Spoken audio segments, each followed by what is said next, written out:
Hey, how's everyone going? BFGNeil here. Happy to talk about anything Helium today. Been a big day for the network. We can start it off with, it always is. Something goes wrong just before the stream. Always, you have to bear with me. Always the way.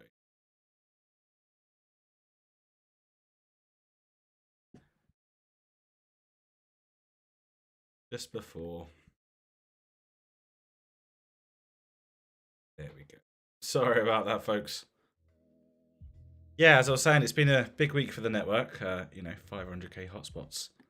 I remember when I started, there was about 8,000, and people were questioning, how much is this going to grow this next year? I think the targets were something like 200,000 hotspots. So to smash that by double and add some more on the top, it's just amazing to see. So I think this year is going to be huge news.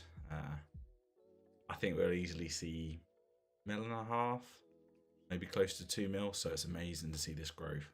I think it's really important that we focus on data usage next. So, whether that's getting yourself a mapper or air quality sensors or anything really. It's important we start getting going with data. Obviously, there's always new people joining the network, so going through these setup questions over and over can be tiring sometimes. But I think it's important we steer the questions away from that, and produce better resources for them, so we're not just repeating ourselves over and over. It's not rocket science. Get these antennas up nice and high, obstruction free, good cable, good stable internet, and beyond that, it's usage of the network, right? There's no point building this network if we don't get usage going. So, how's it going, Todd, Rob? Nice to see you. Thanks for joining me. And the first thing I wanted to talk about today was the deny list. So, been off for a few days now, and you can start seeing the signs of it coming off. So, I'm going to refer to my friend Dave here as what this is showing. Big Dave Eakers, he's the guy that did this report. The first chart shows the sum of rewards for hotspots on the deny list over time. The lines are the counts of the hotspots on the deny list, which basically shows when they came online, and the count of hotspots that earned rewards on a particular day. So not all hotspots earn every day, and as the list was implemented, they started to drop off, and this is what you can see here. But towards this tapering off, this is when it started going out on the network that the list was removed and the firmware went out. So right now we have 20,000 hotspots that were offline, were banned, were denied, are now earning.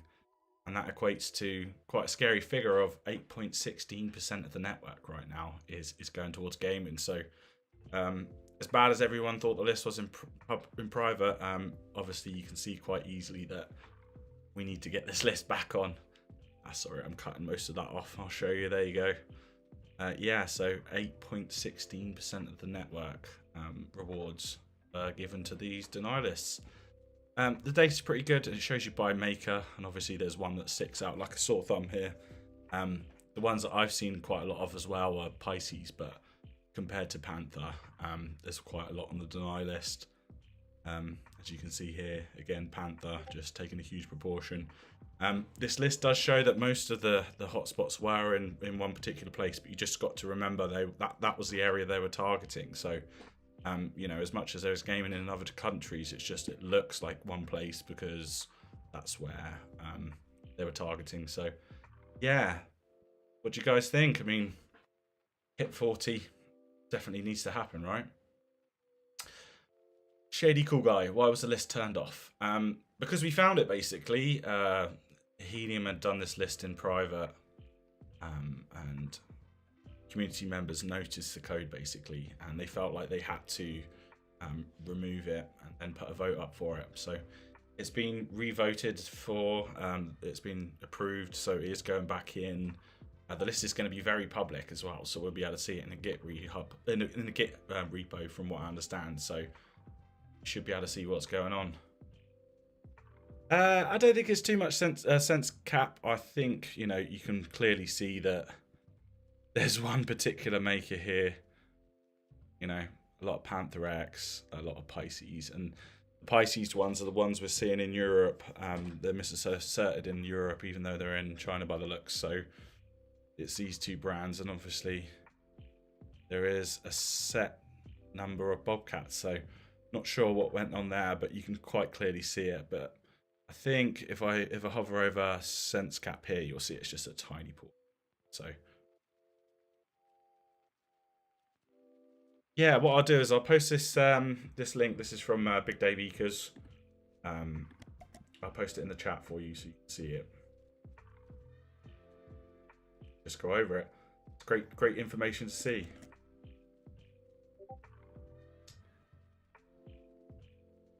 Yeah, another news this week is I've been replacing SD cards, as I said last week. Been quite an issue with a lot of hotspots. The racks, especially with 32 gigs, they're getting very close to being full all the time. So upgrading to a 64 gig card just means you're stable for longer and you go down less. I keep seeing it over and over in the chat that every 2 weeks people are saying I'm going down for 2 days. So what's that about? You know, and it's generally just a sync. So if you can, get a 64 gig card in there. Is there any brand not being used? There's some with a few. What surprised me was Deeper are in there. You know, they're a very, very new brand. Why are they in there? Is it too easy, or is it just the people that have got them are the wrong people? You can see some very small numbers with like Helium Inc. and Helium Old. They're very old wallets, so you know they don't make them anymore.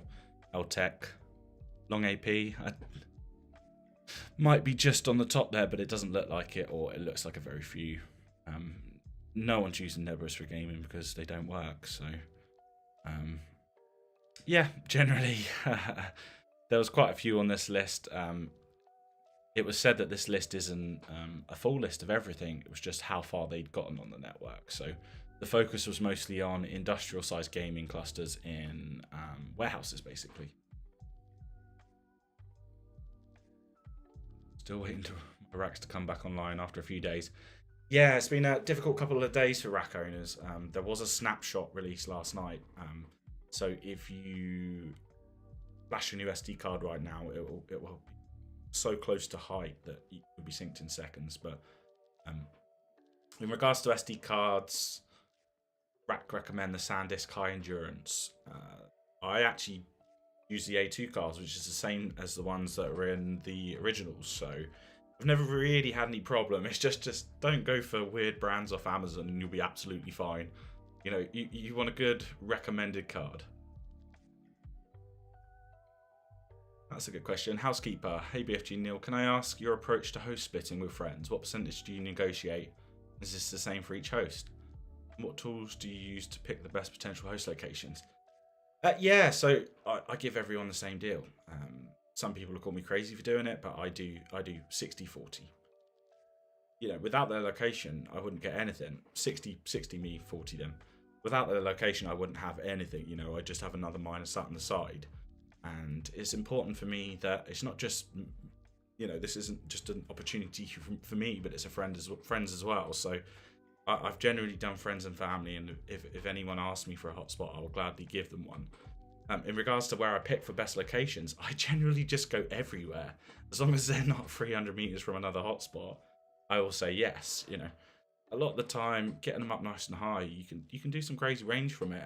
And if you can't, then you can work in that area with that person. So maybe they've got neighbors that are slightly down the road, and they can have one or two.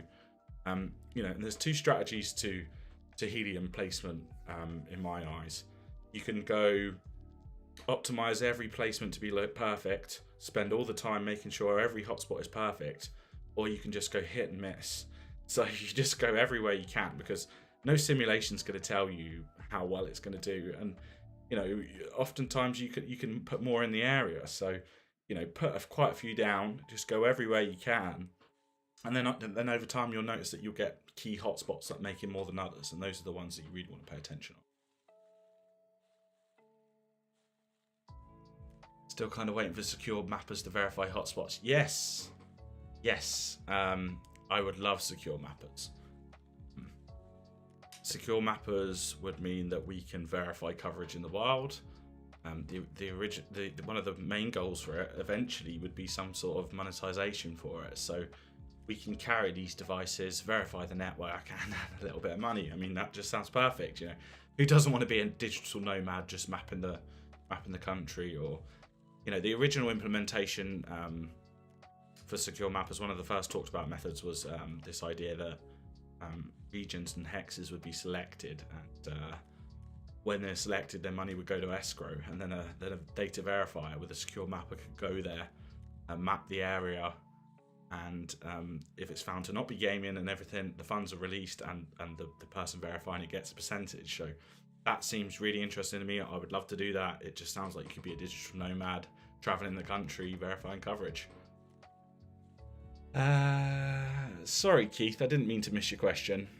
What are your thoughts on the blacklist being out there without a HIP and the trust factor of Helium now? This begs the question, what else has been done that is not known about? I agree. I like the list. The list is needed. If you don't think the list is needed, you're just ignoring data that's staring you in the face. They've said that this is not including every bit of gaming on the network. This is just what they got through.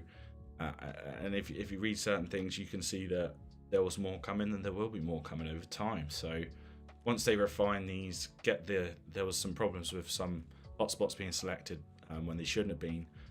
Get that list out there without those ones that weren't meant to be selected, so everyone could see it. And it sounds like they're doing something with removal requests. So I don't want to confirm too much on that, but from my understanding, there will be some sort of removal request. In terms of Helium, yes. Yeah, it was a bad move. Being in the hit process myself with 40, it's really, really easy to see that the hit process is slow. I don't know what we can do to speed that up. I often feel that there's too many hips as well, so there's just too much to try and tackle in one go. I've been having conversations recently with people regarding the hit process and how that kind of group consensus can be achieved faster. And oftentimes it's by setting limits and saying if you don't reach that limit and with a workable solution, maybe it's the wrong solution, which is something that I would be keen to look at for the Helium network. Maybe these hips are too hard to get through and too hard to work out because they're not the right fit. This, for example, this data begs questions that is HIP 19 working? This is the second or third manufacturer now that's had issues, and this was meant to stop us from having these issues, from us generating keys and doing hotspots. So the vendor's doing it. What are we solving? But to get to that point, we'd have to be sure that we could block everything on the network that is bad. So we're just not there, and maybe it's something we can do. One of the ideas that I was talking to someone in voice chat the other day, a very nice lady, and she was saying, there's no laws here. Law is code. If the code doesn't stop you from doing it, the code's wrong. We need to change it. Let's answer some of these questions. Why did Voss collect Syncrobit something us into a limited edition hotspot? I don't blame Vosk. I talked to him very early on in the start. From what I understand, he would have gone with CalChip. He would have gone with Rack for every last hotspot he recommended, but they gave him a very, very bad deal. So he would only get a certain number of hotspots for no matter what publication he did for him. So, he had to go for what was next. And at the time, Bobcat was seen as an unknown. Syncrobit was seen as more of a community member. Georgica, he's a great guy. He's done so much for the Helium community. He's done so much to help me in the past. I wished him every success with what he did, but obviously he had troubles producing. I think they're getting through them now. It's nice to see better units, better things like that.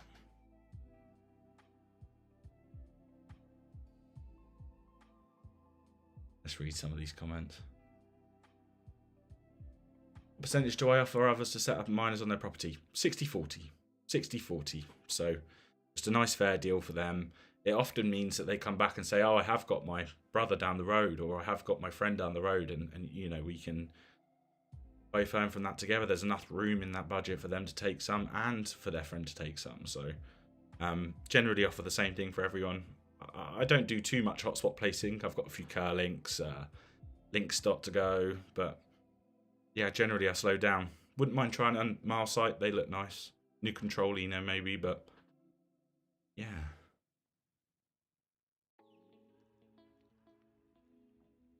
The volume is okay, but it's a bit too low for mobile phones. Sorry. Let's try that. See if that's a bit better. Let me know. Where can I find a good review of Helium websites? Helium stuff. Soon.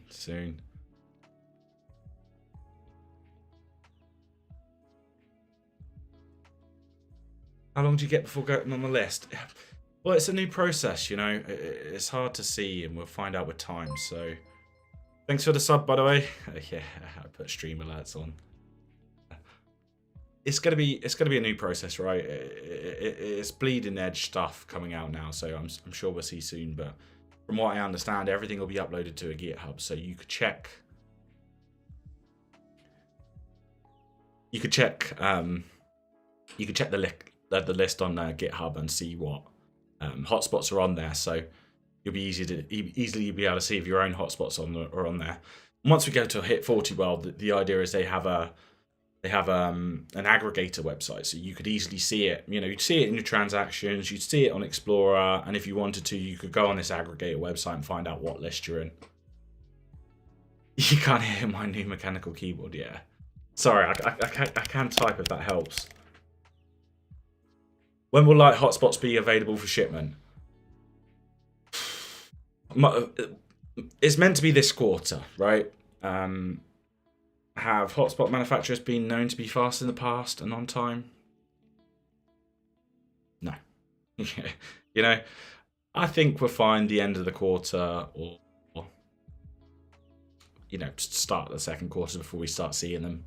But it doesn't worry me. Everything goes to light gateways anyway, so any full hotspots change over to light gateways. So you're not going to miss out on anything by not having them. It's just going to take longer for full gateways to transition to light gateways. So light gateways will be sold before full hotspots transfer over to them. So yeah, it's just one of those things we've got to wait for, and it's just going to be so much nicer. Everything should be a lot more consistent is the main thing. And if they do have problems that you do need to reboot them for, they should come back up instantly. So there's no syncing anymore. Should only take a few minutes at max to come back up. And the only downlinks that are going to be coming from it are firmware updates. It's not going to be syncing the chain, so data usage is going to be so low. It just means that these remote placements are going to become a lot more manageable.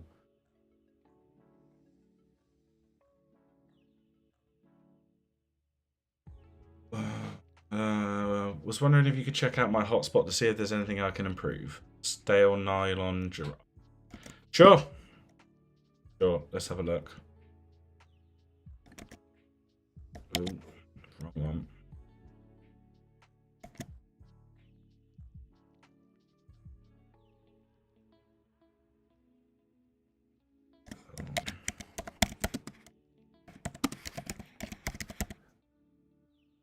There you go, genuine type in there, so you got the keyboard clacks back. Ouch. Yeah, this one looks offline so far. With this tool, because of the way data fetching works, sometimes it just won't know how to dial you, so make sure you give it a reboot before you judge it. Anything.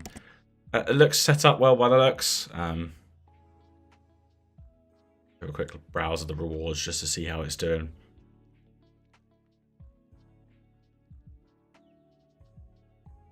Yeah, you're not witnessing a lot of hotspots, but a lot of hotspots are witnessing you. So this number's imbalanced. It's not two-way. So I'd be interested to know why. That could be your placement is not able to beacon well enough, or their placements are not able to beacon enough for you. So it's definitely something I'd look at. One thing I normally do for that kind of look is to see it in a second.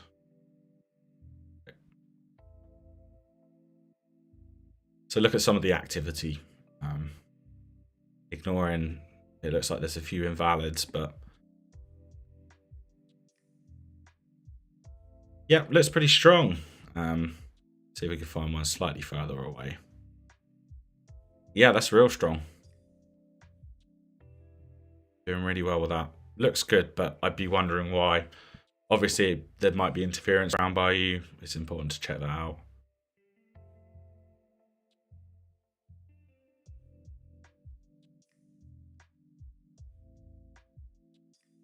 Relayed hotspot. Who gets punished? The person with the relayed hotspot or the miner that witnesses?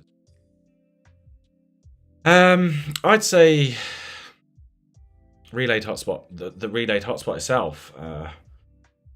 You know, relay links die so easily. A hotspot can go behind in sync or lose connection, and then that relay link goes down. So it instantly pulls up another link, but that time to change takes a while to gossip out on the network, and that can mean that beacons are not sent to it. It just can't be delivered. So they suffer from it as well. You know, the witnesses do as well. Obviously, you know, if they challenge a hotspot remotely, then you know those witnesses won't be able to report to it. So everyone loses out. It's just better to fix relay if you can.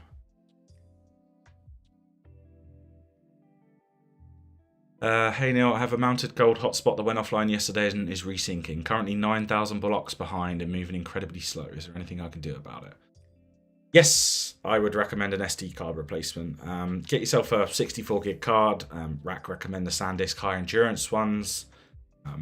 It will make a massive difference if it's a rack, or a minted hotspot. The chain is getting very close to 32 gig, so you're only leaving a few gigs spare on the card. If you have a few bad sectors, you know, this space can fill up really quick. And speaking to some people this week, you know, they've been saying, why are my hotspots going down every 2 weeks? Is it what's happening? And it's because garbage collection is running and resyncing the chain. So we've had it for quite a while that snapshots have not been generated. So oftentimes it was 10,000 blocks or 9,000 blocks, like you say. So I would definitely recommend a 64 gig card if you haven't already. And if it's not moving, then definitely consider a flash. Just to go through the process for you of checking a hotspot before you consider an SD card swap, and this is only for racks, is run a Bluetooth Diagnostics report.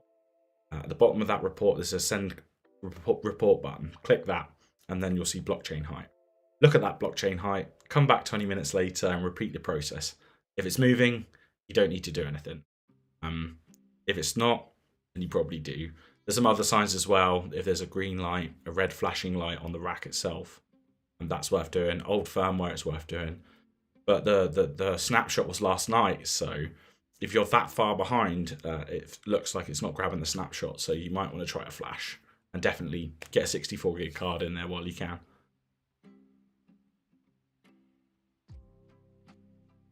It's affecting quite a few hotspots at the moment. Racks are obviously quite a large portion of the network, so I would definitely try to do it.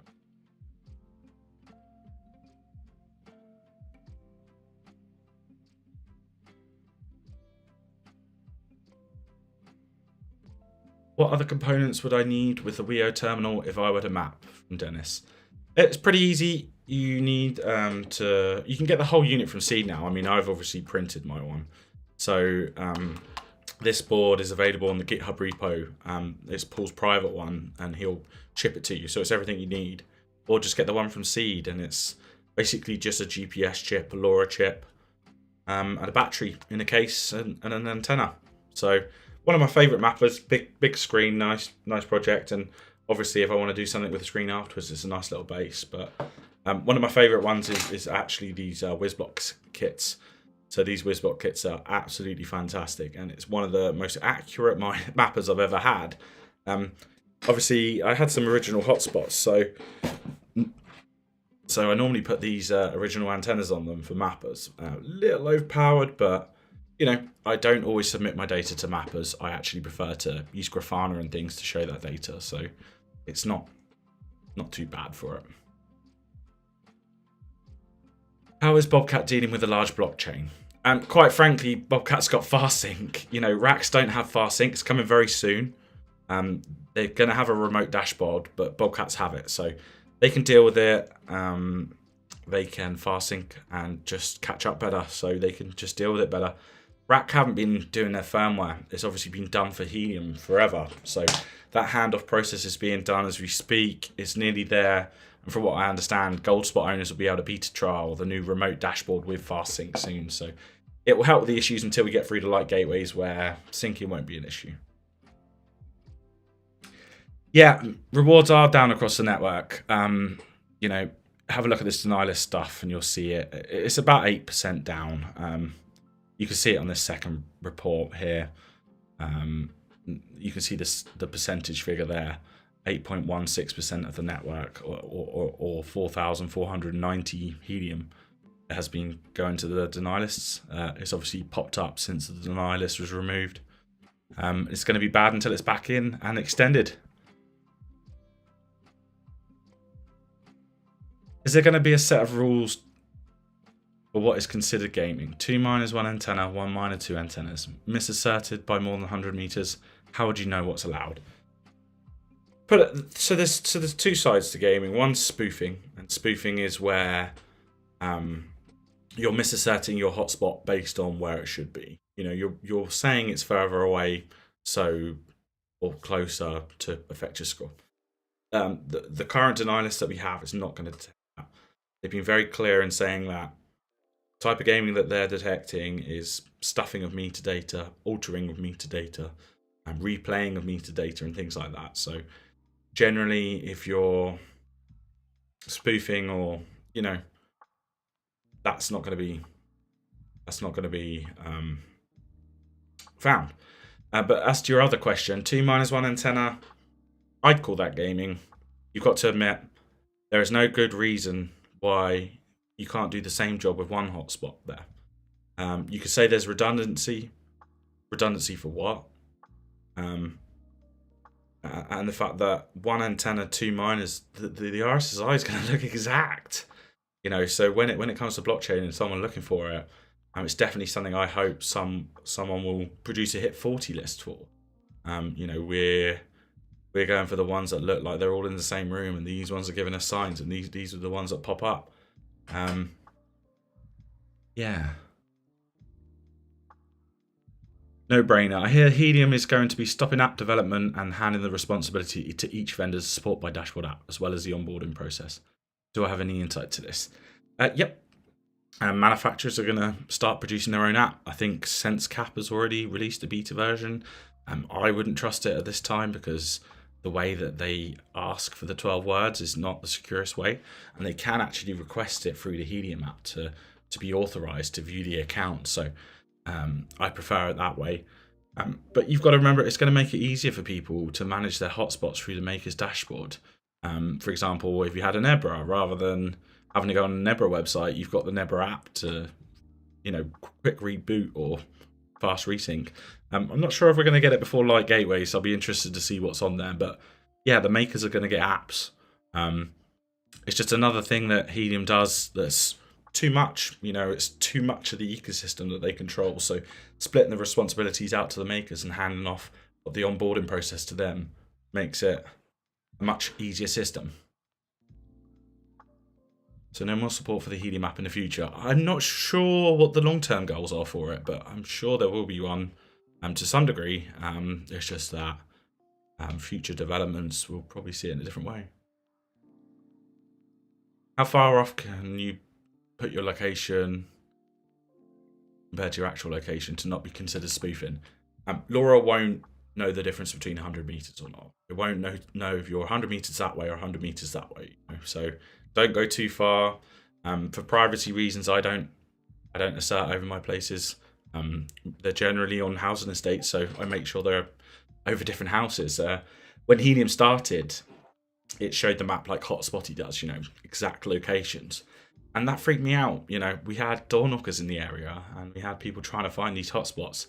And when I started, these hotspots were going for £10,000. So to know that I had that kind of equipment in people's houses, I had to make sure that they weren't asserted straight over. I always tell people, if you're on the very edge of a hex, you could consider moving over. It can make a difference. But generally, chasing better transmit scales is not going to help you. Don't go too far.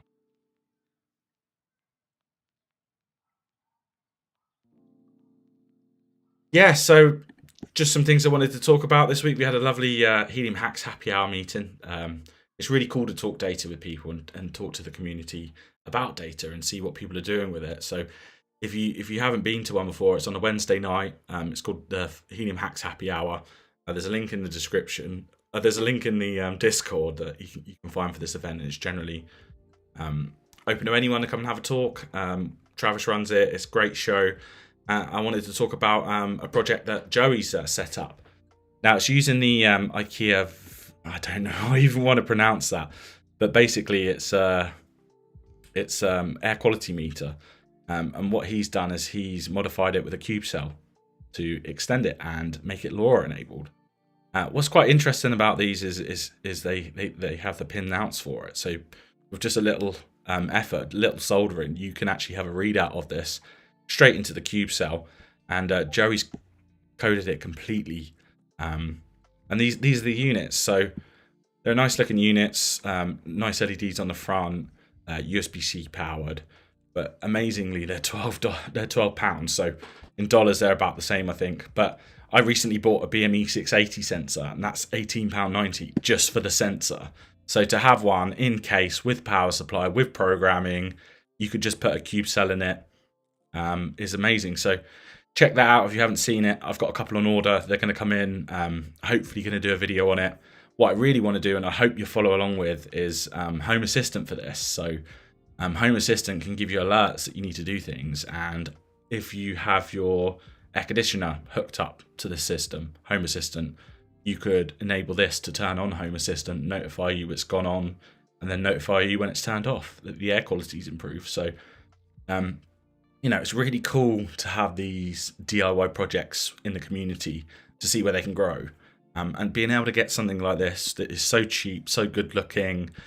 You print one little 3D mount that Joey's printed to go in the case, and everything fits in, and to have a working sensor on a desk that helps and is over LoRa is something fantastic. But most importantly as well is it helps you understand the LoRa process, the small board computer stuff and building them and programming them and moving data over the network, which is something I'd love to see more of. So that's a cool little project.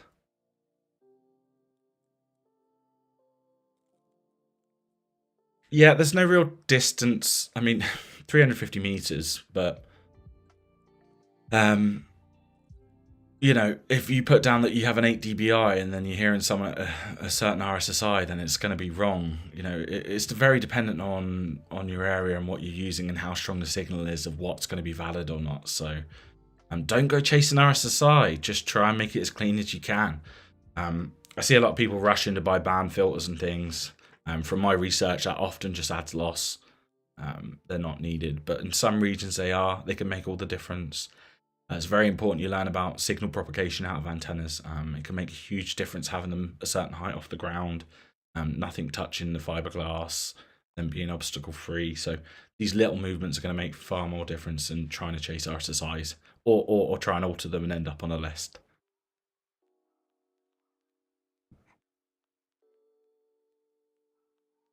Yeah, these Vindalig, that was a guess at how to say it, but they look pretty good. So it's a nice little project. Joey's done mappers, so it would be great to have some sort of dashboard for air quality, I think, eventually, but Home Assistant to start with. And if this seems like too much for you, then I definitely recommend trying the mappers project. It's a very, very easy one to get going. Just a little GPS sensor. You could buy pre-made ones, so I've got mappers like this, for example. This is the Glamos. This is the Glamos Rio Terminal. You've got mappers like the WizBlock kits, TTGo T-beams, and then more newer than that is the new Rack Trackits. So these work as mappers, which just blows my mind, and will last a week. You can change the rate over Bluetooth on the fly and map as you go. Yeah, some people will need to use filters based on their setups. If you're very close to other antennas, then the filters are a very good idea.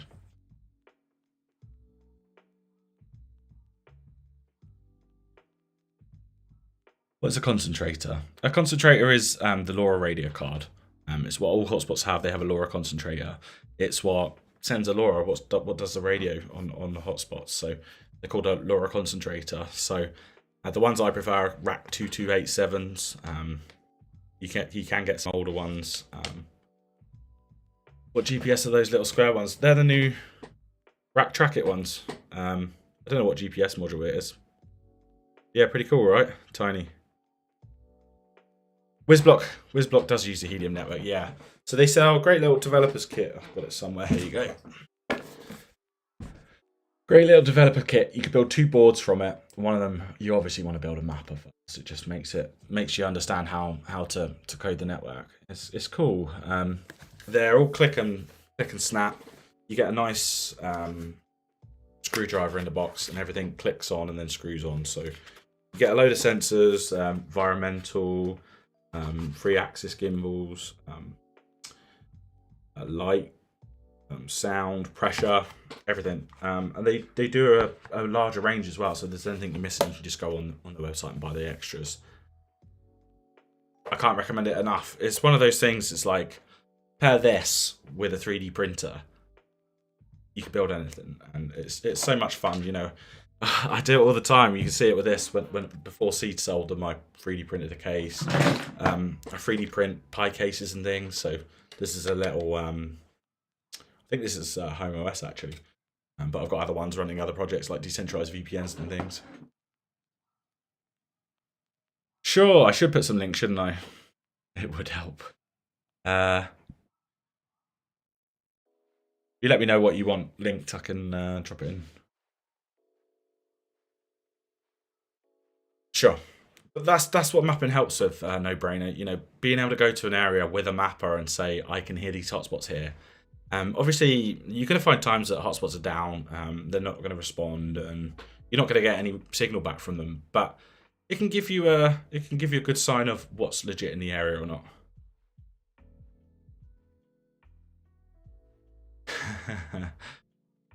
CD Turi there looking out for people. Might want to hide your names a little bit, but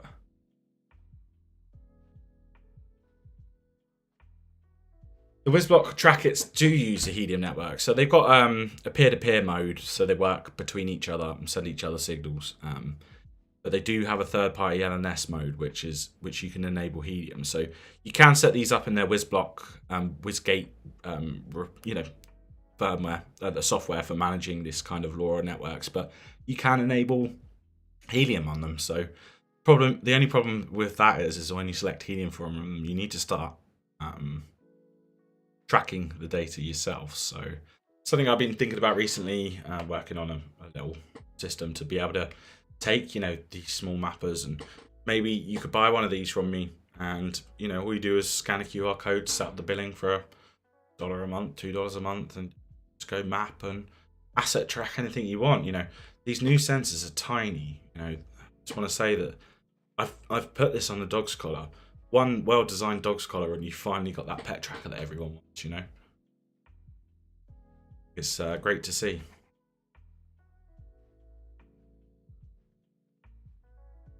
So how are we all doing then? Do you think SAW filters are required if you're close to a cell phone tower? Yes, probably. If you're really close to other broadcasts, and especially at the power that they broadcast at, then you probably do need some sort of filter.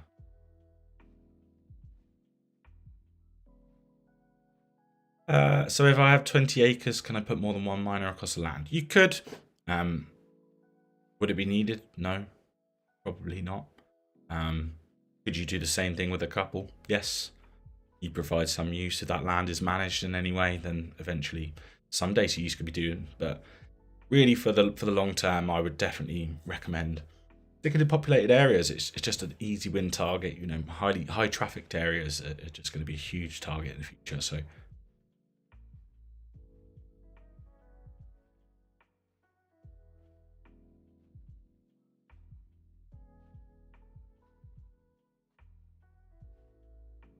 Yeah, but back to the app. I don't think the app will ever go away. It's always going to be there in some form, but Yeah, it just doesn't make sense. Helium doing everything. You know, in a ideal world, Helium Inc. would fold, and this chain would run without them. But we need way more community developers before we can get to that point. You know. Don't like my unnamed name. Whoops.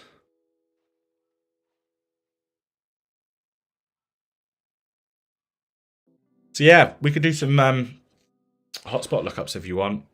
We can talk about hips. We can talk about anything really. Anything you don't like about Helium. Anything you do like about Helium.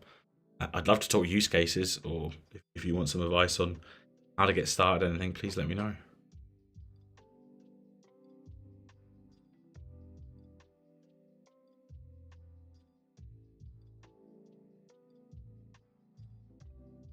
I'm not building anything at the moment. In my world, I'll let you know what's going on. I'm looking to get an office now, so you can hear from the echo in the room. It's just a spare bedroom, so I'm totally ready to move into a new area and you know, build myself a little studio and development area. So I obviously have a lot on my desk at any one time. So you know, right now I've got trackit sensors, mappers, Pi Zero, one of Pi Zero, you know, rack kits, absolutely everything, SD cards, and it's just become too much. You know, I've got a pile of antennas in the corner. I've got hotspots and you know brackets and cables. So if I had an off-grid setup, what would I recommend running with it? I think it's a perfect opportunity to deploy things like environmental sensors. You know, you want to run a temperature sensor as it is inside the case to make sure it doesn't get too cold or hot. And you can see that quite easy with a temperature sensor. But going as far as an environmental sensor, I think you could do some good with that. There are some systems out there where you can pull data like that. So if you do manage a few, or you can aggregate that data together, you can produce quite the good pool of information for people to study. So, you know, an environmental sensor would make so much sense. Planet Watch, you know, they do it and it's great to see it, but that could be all open sourced on Helium. I would love to do that. I would love to help people do that. I think it would be a great little project for us to do next after mappers. Air quality of the world, weather of the world, and yeah, get paid for using that data. Just a quick update on the hacked Bobcat. Bobcat has spoken to me and agreed to do an RMA. They acknowledge the unit's being hacked and are investigating. Yeah, the Bobcat situation is rough. So for those that may not have heard it, CD Turry's Bobcat got hacked. He was having some issues with it. Support asked him to open port 22. So he opened port 22 and that's when hackers got in. Hey, thanks for the sub. Yeah, if you guys could like and subscribe, that'd be fantastic. It makes so much difference. But back to the story, yeah. Port 22 was open and somehow they've got in. Unfortunately, it's not the first time I've heard this, so I wouldn't open port 22 for support. I don't see what they would need to get in to fix it most of the times. And if I did open it, I'd want to be monitoring it for moments. You know, it's clear something's gone on. You hope they have better security in place, but it doesn't look. It seems like since hit 42 have hardly sent beacons. Is there any relation between the two? No. Hit 42 is in for vote at the moment, but it's just a temperature check. So it's kind of Anthony asking, is it worth my time to develop this? If I spend 2 months developing it, are people going to support me? So nothing's set in stone, no limits are set in stone, and nothing's on right now. So it shouldn't be related, no. What you're probably more likely seeing is syncing issues. So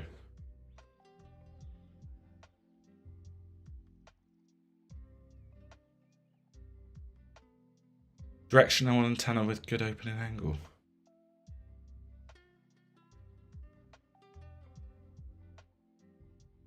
Do I recommend any modems or off-grid? Not at the moment. I did used to run 4G, had these TP-Link routers, very cheap routers, they did the job. When I first started out, I started seeing issues that the 30 gig plans I had were running out very quickly. So it put me off. I moved into business contracts because, quite frankly, companies like EE were a mess. I'd run out of data, they wouldn't let me know, and when I went to top it up, they'd only let me top up 5 gig, and then it was an expensive rate.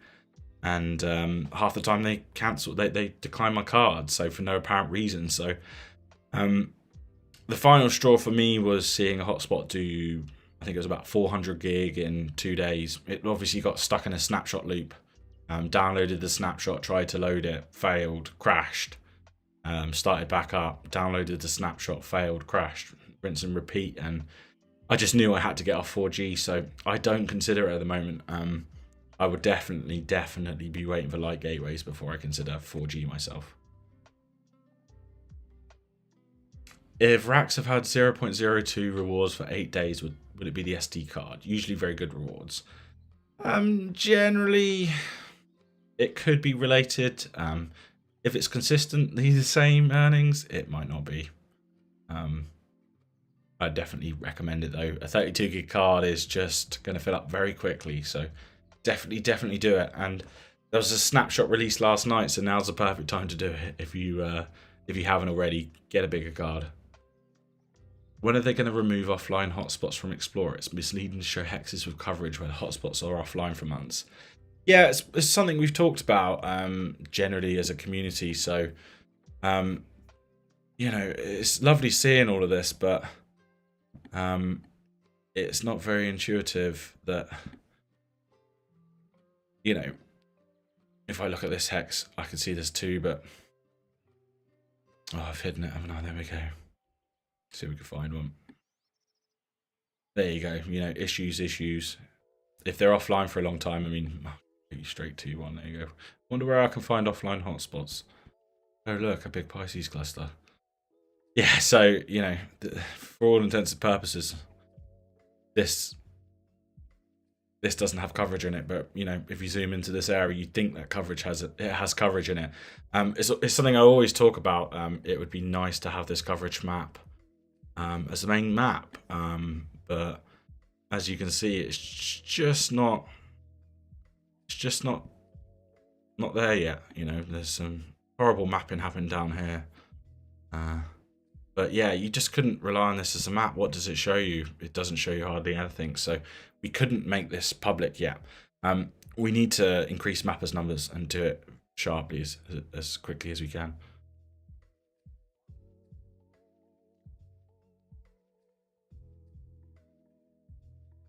Matthew SoCal, neighbor 3 meters to the south.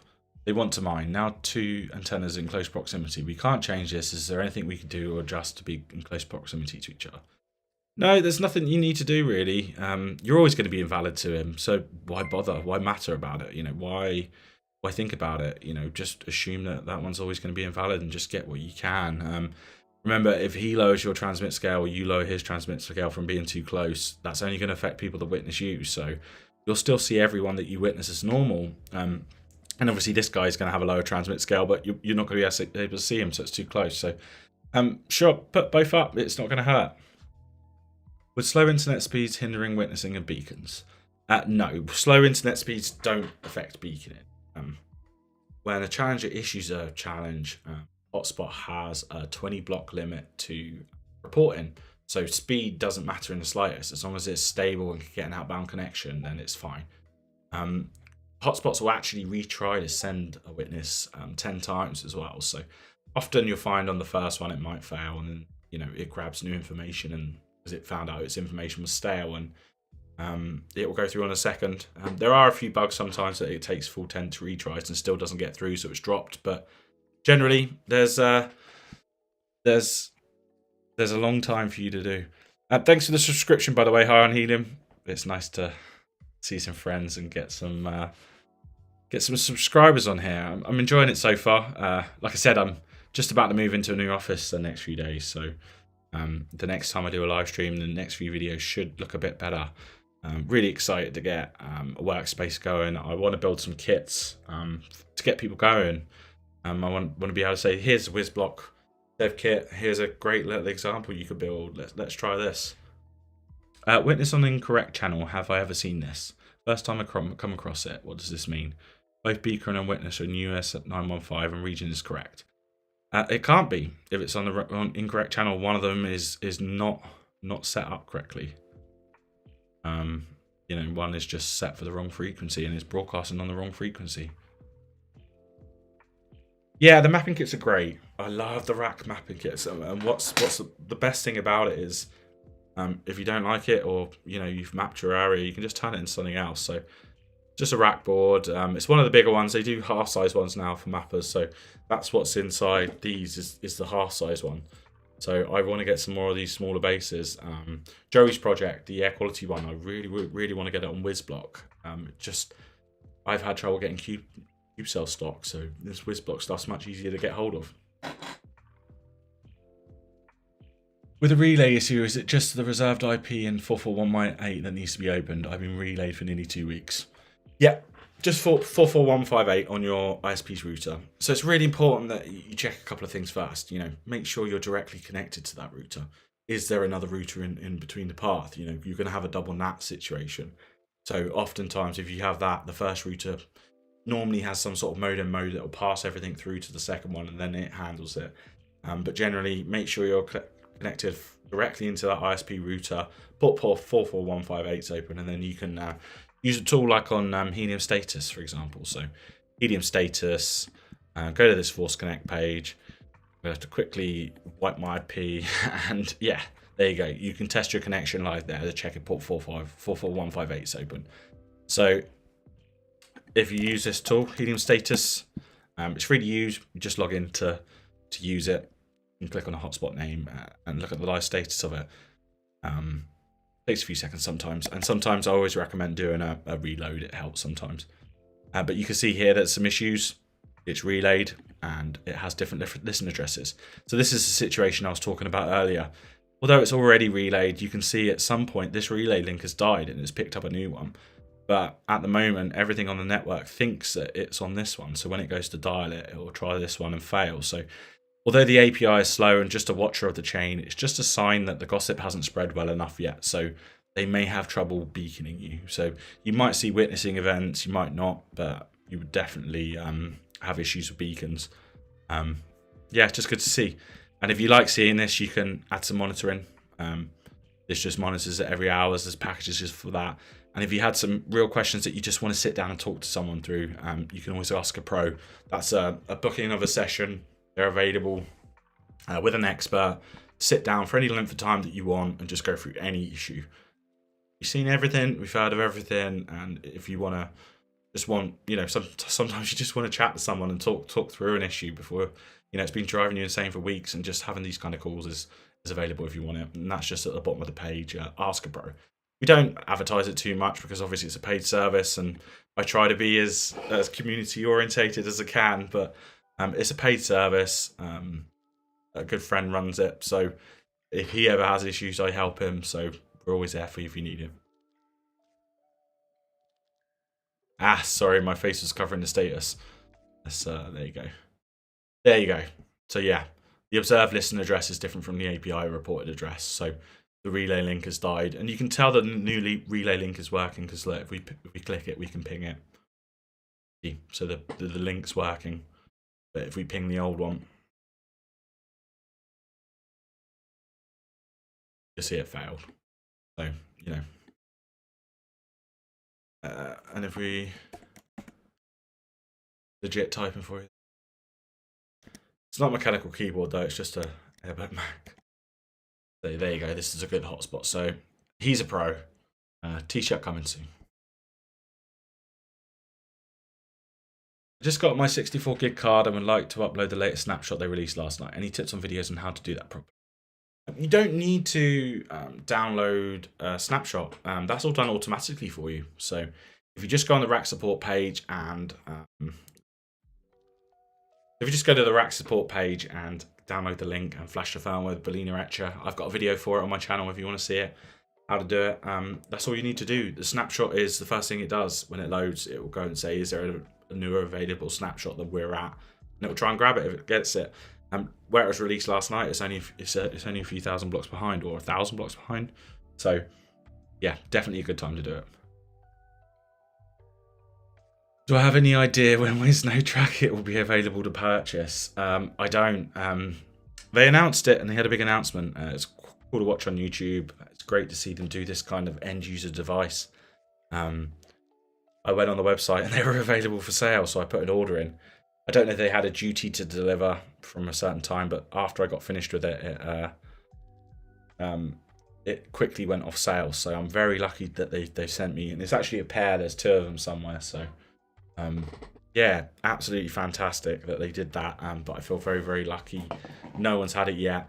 I want to submit data to mappers, and I also have a Grafana dashboard for monitoring these. So I haven't got the decoder yet because they're not live. So I'm so far through it, and I think they'll be coming soon, but they're not out there yet.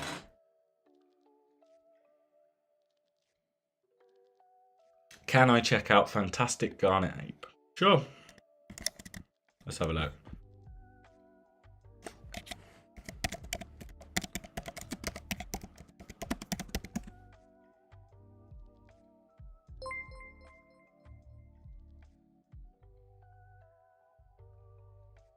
Hey Dennis, thanks for subscribing. Sorry, these alert things are new to me, so very, very pro with all of these. I mean, did anyone notice my starting stone screen? I mean, getting pro now. Yeah, I know what I'm doing.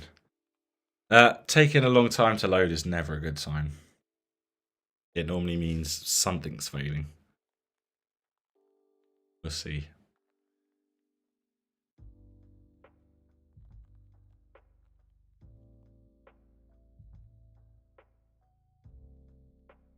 There we go. It's failing the ping, so it looks relayed. The first thing, I can't tell, obviously, I'm not on your internet connection. So if you're on the same internet connection as your hotspot, you can try this force connect and see if it works. But to me, it's fading ping, and again, the relay link has died, so it's changed. So I've done it again, haven't I? There we go. Sorry about that. Yeah. So if we go back here,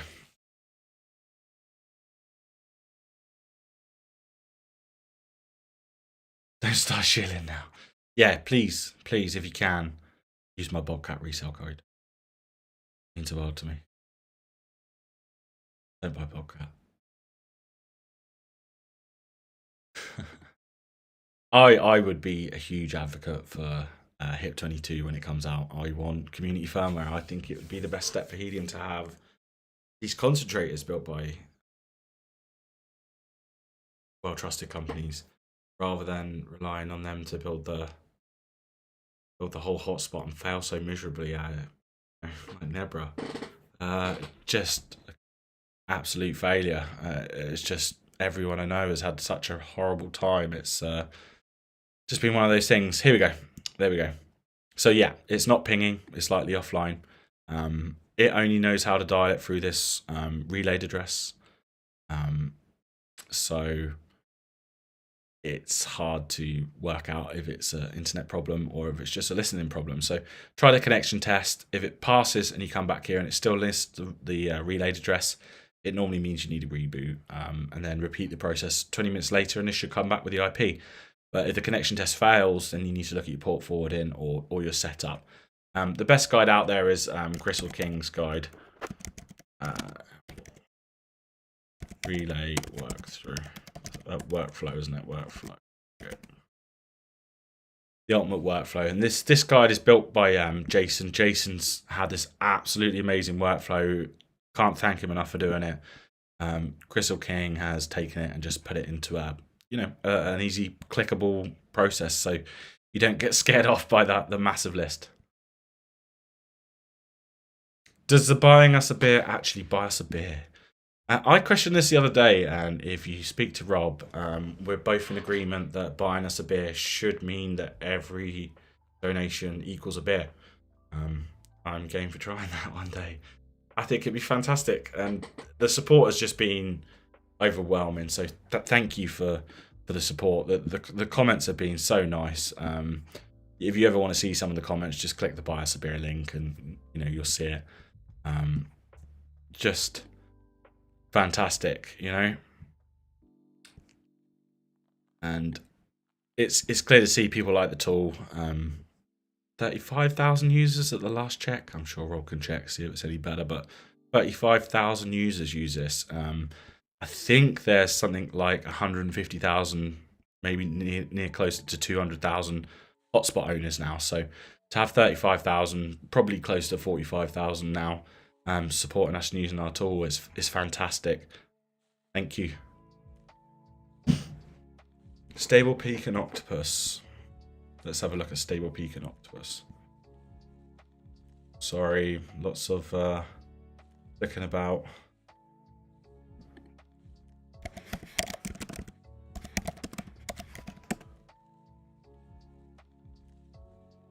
So you think the SD card has failed in this one?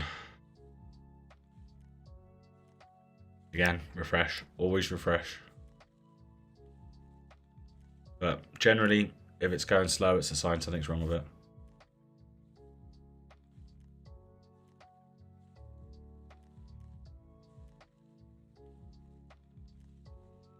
Yep, failing to ping by the looks of it. So we run a ping test.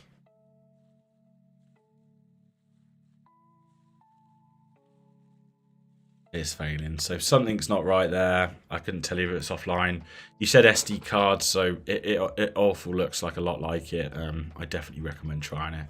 Like I said, it's a really good time for you to do that right now because the snapshot's really recent. So when you load up the new firmware, it'll be very quick. Hey, how's it going, Shadaza? Yeah, always refresh it twice. It's like the best thing. Shazada, is that right? I think I said that right. Just want to say thank you for the support, guys, by the way. It's absolutely blown my mind that so many people want to see me just ramble on the screen. I mean, I dye my hair green and drink a beer every now and again, and people want to watch me, and it's just really nice. Thank you. Hey, did you pass a beer? Thank you. I will turn it into a beer, and it could be a beer of your choice as well. If you want to name me a beer, you name it, I'll make sure I get it. I'm actually a cider man myself, so a few of those might be ciders.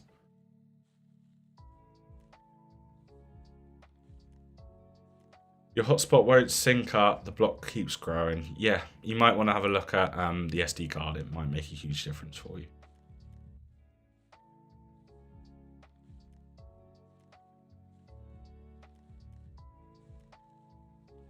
You can only see the reflection in your glasses. Yeah. So I don't have the most professional setup at the moment, but things are about to change. I really want to do video more. I really enjoy doing this. So I hope you enjoy hearing me waffle on. And yeah, I want to get a studio worked out, not only for live streaming and chatting to you guys, but also for building sensors and projects. I've already thought of some really cool LoRa stuff I want to do. Where I'm moving into the office, I'll be doing video work. So I really want to put a live notice with LEDs outside the door, have a LoRa button and just turn it on, you know, so it will just flash on when I'm live. The sign will show up. Such a little project, such an easy project, but taking something like that and turning a button and a LED on is just, you know, getting through the understanding of it. And hopefully you can grow with me to make projects like this. Maybe you want to use something similar, or, you know, it inspires you to do something else. I really want to go through that. Yeah, I've already got a new Yeti mic. The only problem I find is this room's very live, you know, it's very reflective, and even with a sock on it, I need a pop filter. It's definitely I need to do. Very ghetto at the moment. All these hotspots going offline, whose fault is it really? Hotspot manufacturers and an open issue with the network API. It's a long question. It's a bit of everything, right? No one expected the Helium network to grow at this kind of pace, and it's amazing to see. And that's often meant that things, you know, everyone knew and has known for the longest of times that validators and light gateways were the answer. I think it was said around 20,000 hotspots were going to need validators and light gateways. If we didn't have validators right now, we wouldn't have a chain. It's as simple as that. That was the first step to this network getting to be where it needed to be. Next is light gateways, so hotspots losing sync, not syncing anymore, not being relayed, just checking in when they've got something to do. It's just going to mean a consistency to the network, but it also means lower power requirements, ease of products for stock. You know, you can start building some very custom systems, and it's just going to mean a much better running for the network. And we're going to have bumps in the road until we get to that place, right? No one's done this before. Forging new ground, rolling out decentralized wireless networks. One of the projects I'm working on is the Pirate Radio DAO. It's an exciting idea about us banding together and being able to improve and grow decentralized wireless networks together. One of the things that's being talked about is the idea of that, you know, we could pool funds and have these installs that, you know, you pooled earnings on, improving locations outside of city centres and having bounties for installs in certain places, and you know, things like that, which is amazing. I just couldn't believe that I was would have been having these conversations a year ago. You know, 99.999% of my income comes from Helium, and I'm so thankful for the opportunity to be able to take it further now with YouTube. 350 subscribers blows my mind. You know, keep saying it, but I just feel like I'm an old guy with green hair that waffles on. So, you know, having you guys here to talk to is enjoyable. What do you think of light hotspots that's stable as people are making out?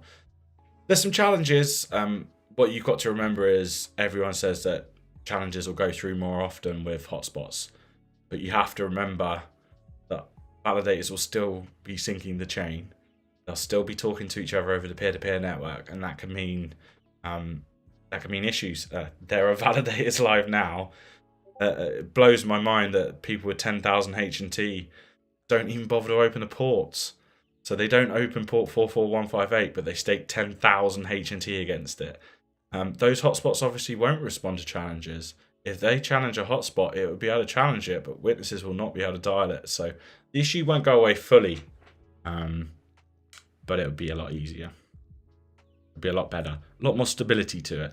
And where hotspots don't sync the chain, we can start thinking about maybe setting the POC times down to be a bit faster. I would love a quicker POC time, just as it feels a lot more responsive. You know, going 2 hours of time, a period of 2 hours of time without anything can feel like an eternity. But if you had an hourly notice, even if it was a lower earning than what you've been earning over a 2 or 3 hour period, just helps you know that something's going on and something's working and your hotspot's doing its job. I would love to see the POC time come back down. I understand fully that it would crash the chain if we had it any lower right now, but hopefully eventually we can get to that stage as soon as possible.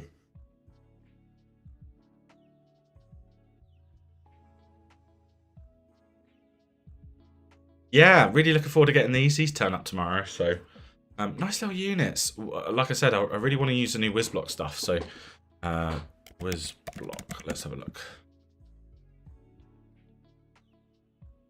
I'll show you the new cores, the new bases. So these are the new bases. These are the ones that are inside the tracket sensors. They're absolutely tiny. So I've got let me show you. So I've got the full-size rack boards here, and you know, they do turn out tiny. I haven't got any projects to show you at the moment, but they are small boards, but these new ones are half of this. So I definitely would love to build my own versions of these. Maybe not as fancy with the buttons, but yeah, it will just be fantastic to build. So really looking forward to getting my hands on. Sorry, bear with me. Some of these are the new ones I want to order. What really surprised me as well is that they've got some new bases as well, and these are based on the Raspberry Pi.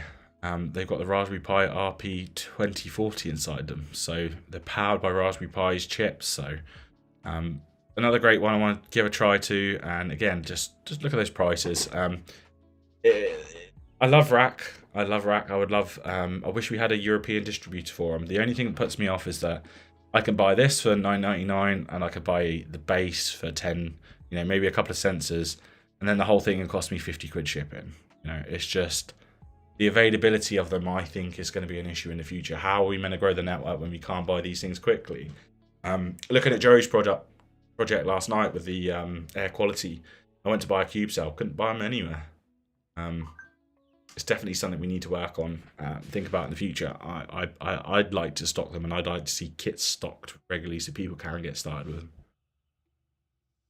If your hotspot successfully pings but shows offline, is it best to just leave it alone? It normally means you need to reboot it, to be honest with you. So if you can ping it and connect to it, and then it shows offline on the page before it, normally means that there's a empty listen address, I think. So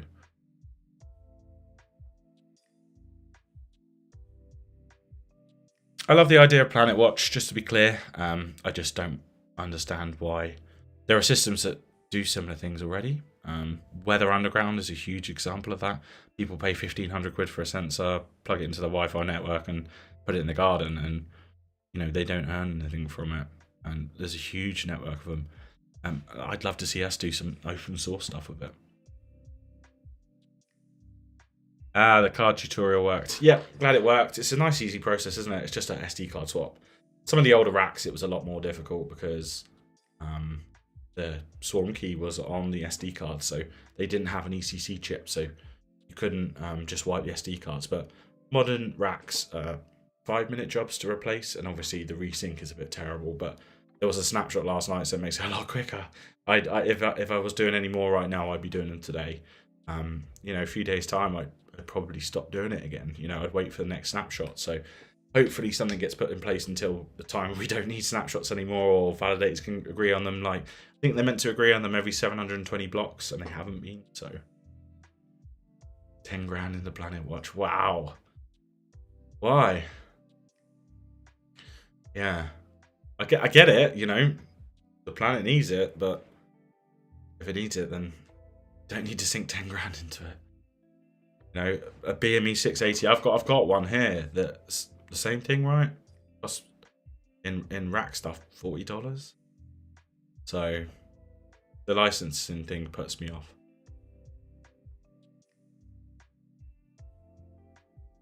Yeah, Nebra's new case design looks less like a polished turd and more like a turd. Yeah, I'm sure it'll work, but it's just one of those companies that have lost all interest to me. They've screwed me over so much, and everyone I know that I just wouldn't support them going forward. It doesn't matter if they wanted to give me the things, I just wouldn't take them, unfortunately. There was another snapshot 8 minutes ago. Great, that sounds like snapshots are being produced, so...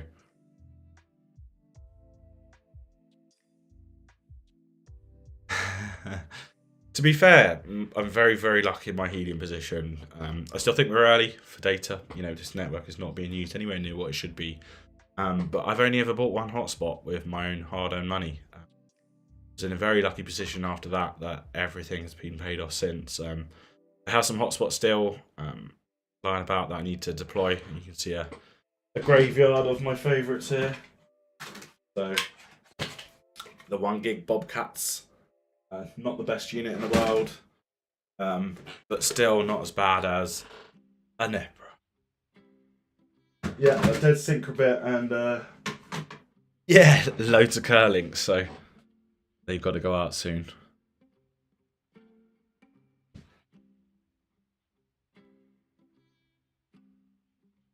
Yeah, minted miners have been told to upgrade to 64 gig cards. It's the same for rack is the same on all of them. The only thing different between a minted and a rack is a label. Exactly the same base, so they've been sending them out for 32 gig cards for a while now, so I definitely recommend 64 gig upgrade. A lot of people ask me, well, do I need to go bigger? You can go to 128, beyond that you can't, but 128 is overkill again, so it's just 64 gig is enough that there's enough space on there that it can do the garbage collection, not run into issues often. So I would just recommend a 64 gig card if you can. Yeah, Helium is mind blowing just how big it's growing, and I can't wait to see where it's going. I always tell people, in my mind, Bitcoin is the store of value, Ethereum is the network. The computing power of the network. Helium is the network transfer itself. So if Helium can be paired with Filecoin and a computer like Ethereum or Solana, we've got everything we need for the new Web 3.0. it's a new way of doing it and not relying on centralized control. Minus a denialist. Yeah, and you know, there are some problems with Helium now. Everyone's open to admit it, but working towards something that is replacing what is there and doing a better job of what was there before is just life altering, and it will be eventually. You know, if we can help people in their everyday jobs, their lives, protect lives, save lives, you know, produce food in a better way, and manage all of this, it's going to be fantastic. The new Brown Miners has 32 gig on board. Yeah, it's up to them really. You know, problem is with racks is that they use the OG firmware, the original firmware from Helium. It's breaking off to their own soon, and they're going to have a remote dashboard. But you know, if they do garbage collection correctly, it shouldn't fill up. It should be very easy to clear. I mean, I have a DIY that I clear. I run on the cron every night and clear, and it's never run into issues. Obviously, it's probably got more than the 32 gig card on it, but yeah. Have I looked at the TOTX dashboard? No. I probably wouldn't want a unit where they've just pulled a case and the case has got a headphone jack and an audio headphone jack and a camera jack. You know, they're pulling cheap parts together and trying to get through or something. My lowly Nebra only earned 22 H&T. Just think what it would do if you had a rack concentrator there in there, Big Dave, eh? Just think, you know, honestly, the difference between the Maxia and the Nebra, and I've got some here, was about a difference of about 20 to 30% in sensitivity, so that meant more witnessing and further beaconing. I also found that the Nebra concentrators crashed often, and it meant that even if you rebooted it from their dashboard, it did nothing. You had to hard unpower it and power it back on to get the concentrator out of that crash state. I've got 6 Nebras to be clear. They're all in placements, minus one, and the only one that's working is the one that I've upgraded. So upgraded the concentrator to a rack 2287, which is about 130 quid, including delivery. New Wi-Fi dongle, new heat sinks, as you can see.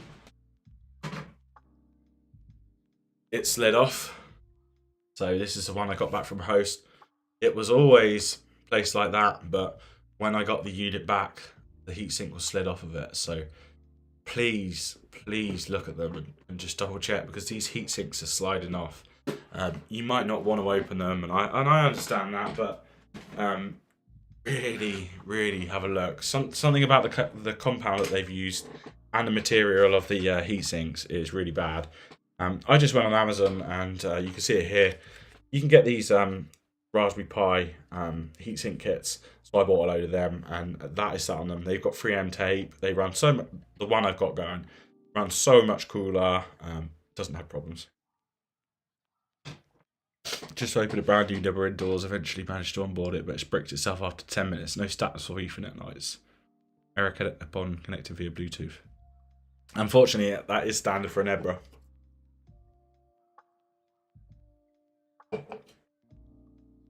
But yeah, you want to do some basic tests. Check the cards are in. When I got mine, they wiggled loose, so just check everything's in. Big one on the Nebra new ones. Luckily, the ones I got never came with the eMMC keys.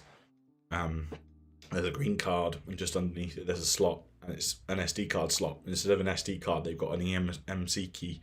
So if they die, which happens quite often, you know, you ask Nebra, there's nothing wrong with them. It's just the Pi doesn't support them. But the amount of times we've seen it on the Discord where that key, one of the chips, has like desoldered itself from the board. Double check that. Definitely worth looking at. You can normally see it. You can take the key out. It's just in an SD card slot, so you can just pull it. Just double check it. Take a photo of it. Upload it to Discord. That's probably one of the best places saying, is everything all right with this? Definitely worth checking. And then never buy Nebra again.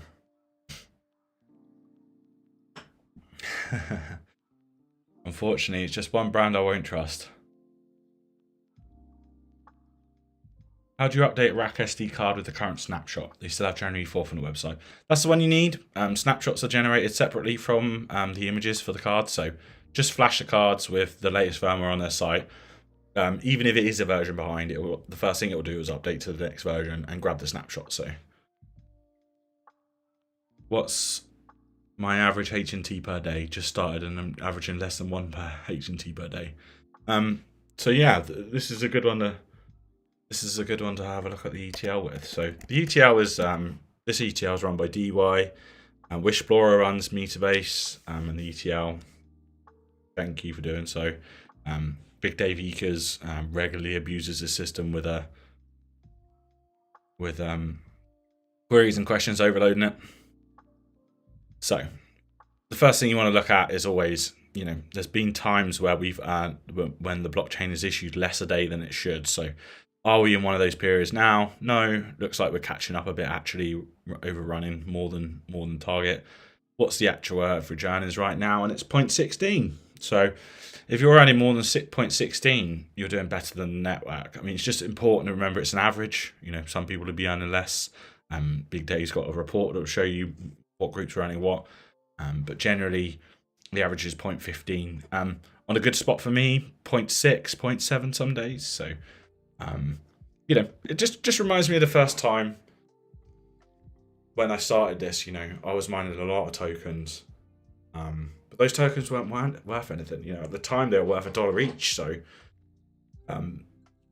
it didn't look like it was going anywhere, or you weren't sure of the future. So, when you look back at the earnings now, with hindsight, you can say, wow, it peaked at $40, $50. Don't pay that close attention to the technical details. But, at the time, you're looking at it going, wow, that doesn't sound like a lot. But, a year later, suddenly it's $40 a token, and that's a huge difference. So if you look at the fiat value of what your tokens are now, you might say, oh, it's not doing that well, I should turn it off. But, go back in the time and look at some of the Bitcoin people saying, it's never, $1,000 for a Bitcoin is ridiculous, I should sell all now, and I've sold all now because it's never good. You shouldn't look at the fiat value of it now. You should think about the long-term investment, how many units you have for that long-term investment, and where you think the project's going to go. There's a big stage of this network. It's called burn to mint equilibrium, and that's when price is derived from the usage on the network. It's a while off, and it's obviously going to take a lot of sensors to get there, but eventually, when we get there, it should take us to new heights. Some people think the markets we're challenging that could see us go as high as $1,000. Under the redom, that would obviously be $1. It's crazy. Will Helium ever get supported on the likes of Coinbase? Yes, Coinbase is actually done. The integration is done. So the system that Coinbase uses is called Rosetta. There was a grant done by the DY, paid for by the DY, and that was completed. The guy's name's Alpha Method.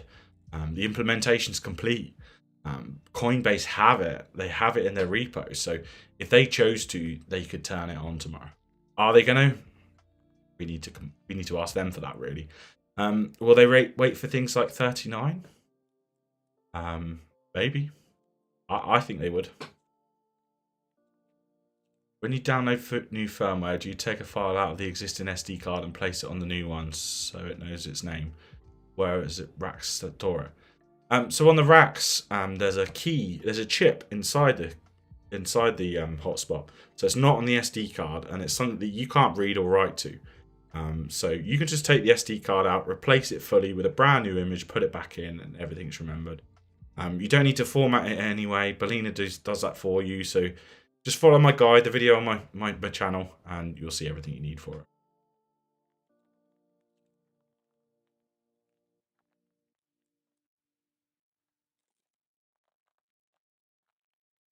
And another quick question. Go on then.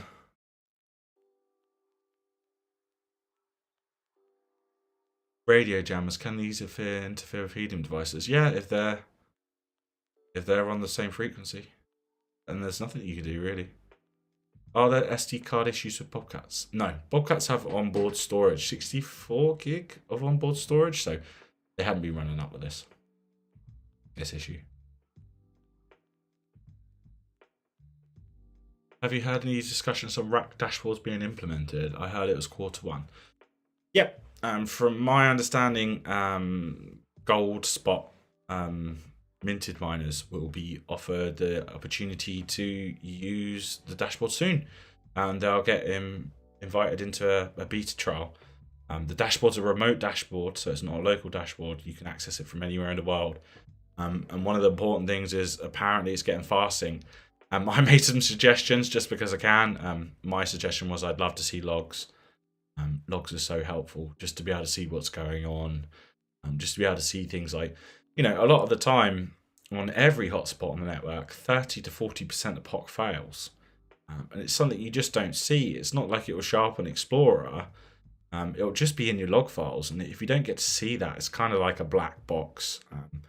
I think if you get good view of the logs, the ability to fast sync, the ability to remote reboot, these are all essential features of a dashboard. Is the SD card replacement for a rack a must? No. Can a hotspot survive with the default card? It can, yes.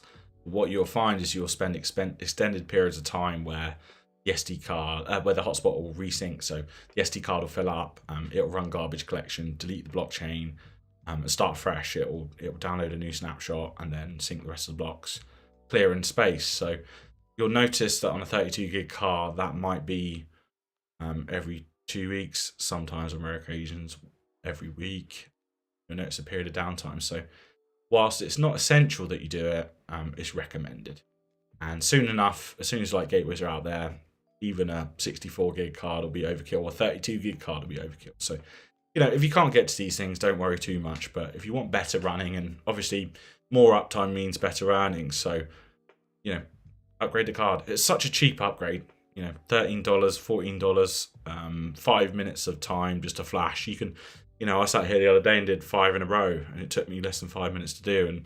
And just on the racks, it's nice and easy. There's just a sticker over the SD card slot. You peel it, pull it out, put it back in. On the originals, I have to do 4 screws, and the SD card placement is ridiculous, so it's near impossible. Will there come a day where Helium Network won't need miners? The word miners, yes. Miners is a particular type of software, and that's being changed. That mining software is going away because it doesn't follow the chain. It's actually becoming gateways. But we'll always need gateways. So gateways are what powers the network. It's what provides the network, what shares your internet out and allows sensors to join the network. So we're always going to need these miners for a long time.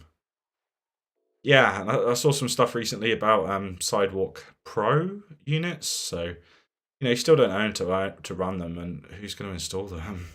I think Helium has such a pace now. It's just this, almost black hole. It's just growing, and it's not slowing down, and just amazing to see the spread. And with very few providers in the Middle East, we haven't seen anything yet. I honestly think this year we're going to see 2.5 million to 3 million hotspots. So if you wanna have a guess, please put it in chat. It would be great to see what you think. But it was said a while ago, there's something like 3.5 million chips being ordered, and that's for hotspots, not for devices. So will we hit that number this year? I don't think so. I think an ambitious target is 1.5 million too. But look what happened last year. The whole aim for last year was 200k hotspots, and we hit 500,000 today. It's just absolutely mind-blowing. So updating the SD card does not require you to assert location correct. It's just a simple flash and swap. Yeah, that's right. The information, it's called, just so you know, it's called a swarm key. A swarm key is just your access to the network. When you onboard a hotspot, you generate a private key and a public key against that key. And that onboarding pair says, this swarm key is associated with that wallet. So that's your identity, and that's stored in that ECC key. When you change the SD card, you're just changing the firmware, the storage for things like logs and the blockchain itself. So you're absolutely fine. But there is one caveat to that. If it's a rack 1, then you don't want to do that. You want to be cloning it. And yes, after you finished with it, if you were running on Wi-Fi before, it won't remember the Wi-Fi details. So it's really important that you reset the Wi-Fi details.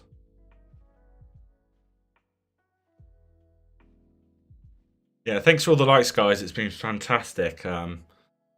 34 likes is just mind-blowing to me that you really do want to hear me waffle on. So, I'm really interested in hearing what you would like to see video-wise as well. So, is there particular sensors that you're having trouble with or understanding, or would you like to see me build some things, print some things?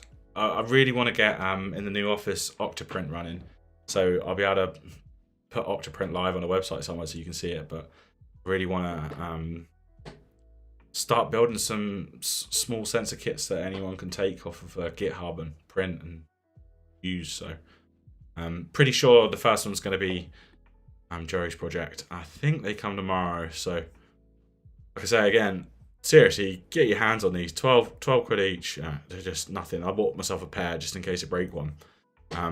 Joey's GitHub lays it out so amazingly.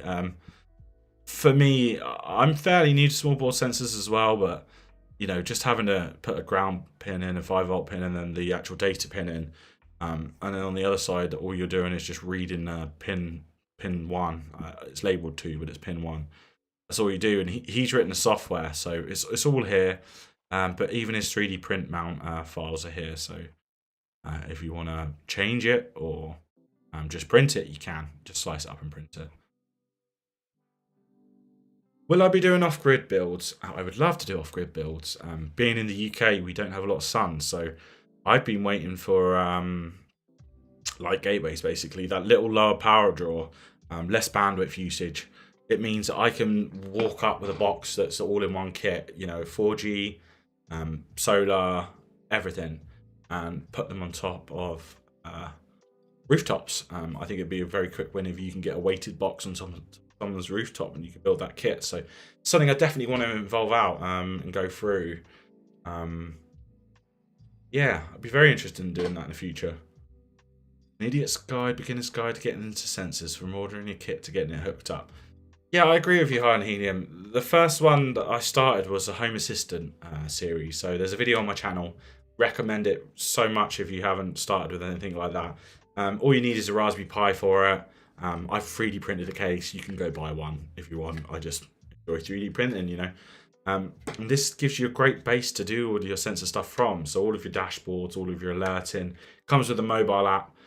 Definitely recommend watching that. That's what's next for that channel. So the first one is how to set up Home Assistant. So it's this management library for sensors and things in your home, and you know, smart TVs and everything. It's how to get a system set up. But the next one is going to be how to produce reports on it. So I could probably show you a little tiny bit.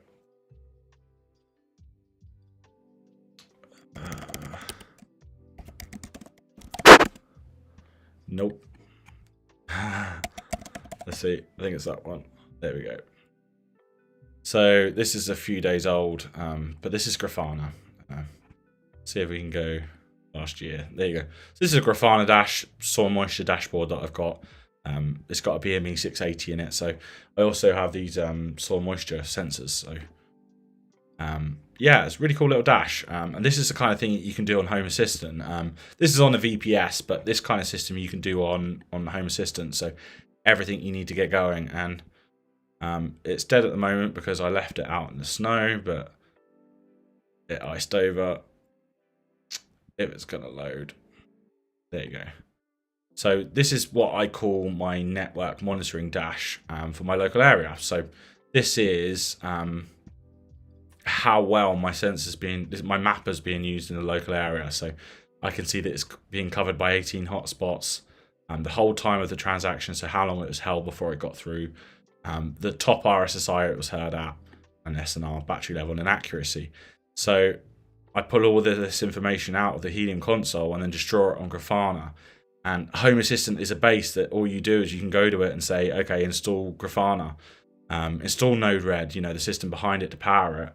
And it's just this great base. You don't need to run a VPS. You can run it in your home just on a little Pi. So a lot of folks use them as well, Home Assistant, for monitoring things like Bobcats, because Bobcats have an output file, a JSON file, so you could read that and do some live statistics and alerting if you install it with it. So it's cool.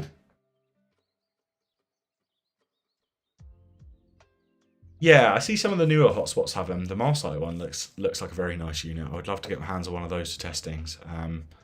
SIM cards right now are not a good time, so I've just been avoiding them like the plague. So would you recommend a VPS or VPN?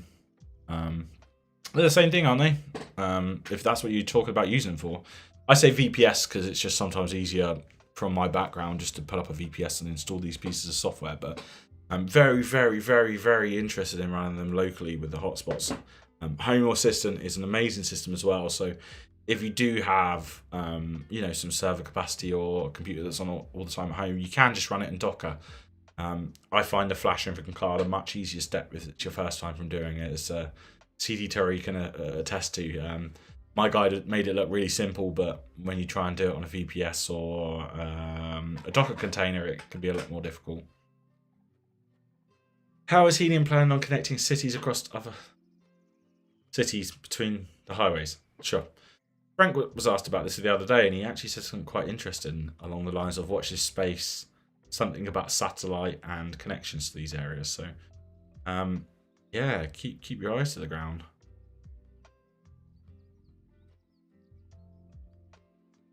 Another YouTuber got his hotspots attacked via DDoS. Will this need to use public IPs disappear? If you're talking about Soren, he posted a video recently and said along the lines of Helium Status is not a good site. We show people's public IP addresses. Quite frankly, we're not the only site to do it. Lots of sites do it. Lots of sites show it, and the most important thing is that the API shows it as well, right? So you don't need these websites to find this information. And even if the API didn't show the information, I could still bring up a miner right now, and that miner can connect to your miner and tell me what your IP address is. So just be careful. Just ignore it. If they were going to do it, they wouldn't do it through a website. That would be a very, very, very basic attack. And if they're going to attack it on that level, they would use other sources. So, generally just ignore it. It's sensational stuff, There's a reason he turned his Discord paid only and, tried to get everyone to sign up. He wanted income, and the way you get income is sensational headlines. Advising people one antenna, 2 miners is a good thing. I don't know how. So, just ignore that dude's advice. We get it every few months. A new YouTuber will pop up. Hopefully it's not me. I'm trying not to be sensational. But, yeah, they always seem to come up and get sensational and just, Helium screwed or huge news. And it's just never huge news. And, looking at some of Soren's videos, he's very clever. He understands it, He notices things that I've noticed. For example, the Rack 2287 is way better at what it does than the SenseCat version, the seed version, or the Curlink version. It's just something about it. It's a better design.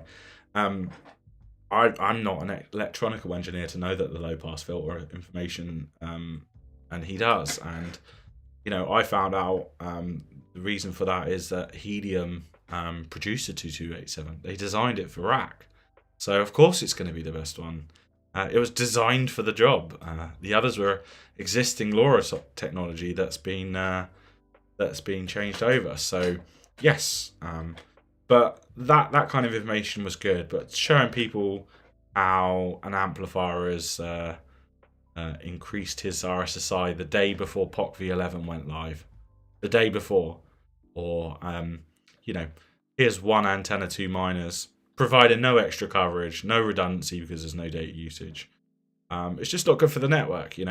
We should all be thinking along the lines of what's best for the network. What can we do to grow the network? Because in the long run, that will see the token price increase. And that means, it's so new for me talking about currency. It's one of those platforms I can. But see that grow, we need the network to be strong, not just people going, oh, let's put amps in and stick to hotspots in the same location 100 meters apart and screw it for better rewards. And that's the thing. If right now data is rewarded on a 1-for-1 of usage, but when that figure grows and a certain amount of data is used in an epoch, the spillover balance stops going for witnessing. So witnessing will be reduced 30%-ish overnight, and that'll start going to data. And that could happen. We could do that right now. And, that means that data usage will really pay well, which will really grow the network usage. It will be one of those situations where using a sensor will earn you a profit. So running these from home will make you do it. But we can't get there until we bootstrap it, right? There's a few thousand miners right now. There's a few thousand mappers right now. I would like to see that number jump up to, half of the hotspot hosts are up there, 50,000 mappers. Get this coverage mapper up, I'd love to see some way we could earn from this, and the general public can buy a device and earn from it. It would just be fantastic to see. But we really, really need to start filling this in, and it's a very selfless job at the moment, for these people doing it. This was probably one trip. As sad as that is, this is probably one trip. This is probably one trip. But beyond that, you can tell where there's a few mappers about. These people exist, but you can see some of the journeys. And you probably tell how long ago that was. 5 months. Yeah. So some of this data could be stale, and it would just be great to see this light up in every country where there's hotspots, and you can do your bit by getting one. When data transfer starts taking place for R-. No, data transfer is so tiny. You're sending a temperature reading. So I build, without going too technical, I build a LoRa buffer, which is the amount of data that I can send over LoRa. That buffer is 11 bytes. Each byte can be from 0 to 255. So I'm sending 11 bytes of data. So even, if I had 10 of these in one place, that's only, such little amount of traffic that it just won't stress your internet connection, I mean, eventually, oh my God, you might send a couple of gig a month. But, compared to what we're doing now, hundreds of gig, it's nothing, it's not going to be a massive problem. Are there any good guides to mapping? There's a great coverage guide, so it shows you everything that you can do, and some of the examples of what you can do. Coverage helps if I put Helium. Here we go. Coverage mapping. Docs maybe. There we go. Yeah, so this kind of outlines everything you can do, what it's for. There's some great websites to back this up, like Helium Cargo is a great one if you've never seen a mapper before. You can choose to send yours here, and you can see these going about the world as they do. So, here is everywhere that mapper has checked in since it's been turned on. And I think my laptop's a little slow, but you can click them and see where they were checking in. So this is essentially a mapper. Great little website, and you can overlay the community map. So you can see today, everywhere he's checked in, he's added fresh, brand new coverage, which is great. We just need 100,000 more of these people doing this. So, any cheap plug and play mapping devices? Yes, IOWE do a few, but right now you're better off with TTGo T-Beam. It's quite a good little kit. What I found is these come with little plastic cases as well, so normally you can just make everything. It's a learning process to learn how you flash these over USB. It's just one of those things you got to learn, and obviously you need a battery on top, but you just can't go wrong for this kind of price. One of the fun ones is a cube cell. That's what I was talking about earlier. Sorry for that guy that was asking.